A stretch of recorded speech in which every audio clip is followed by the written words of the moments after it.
रौवे से बड़े उम्मीदवा रोजे हम बनाइले हरिलवा कहबो कबो खुशी होला मोहन में अपार हो।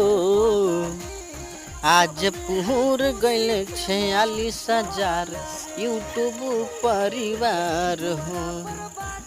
आज पूर गइल 46,000 यूट्यूब परिवार हो। रउए से बाटे उम्मीदवा रोजे हम बनाइले हरिलवा कहबो कबो खुशी होला मोहन में अपार हो। आज पूर गइल 46,000 यूट्यूब परिवार हो। आज पूर गइल 46,000 यूट्यूब परिवार हो।